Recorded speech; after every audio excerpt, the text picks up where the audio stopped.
नए तैनात होने वाले इंस्पेक्टर जनरल पुलिस पंजाब इनाम गनी की सेंट्रल पुलिस ऑफिस आमद। पुलिस के चाको चौबंद दस्ते ने आईजी पंजाब इनाम गनी को सलामी पेश की।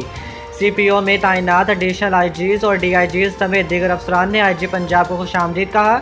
इनाम गनी ने आईजी पंजाब का चार्ज संभालने के बाद अफसरान से मुलाकात भी की। बेहतरीन टीम वर्क से आवाम की खिदमत का मिशन और जराइम पेशा अनासर के खिलाफ ऑपरेशन जारी रहेंगे। इनाम गनी।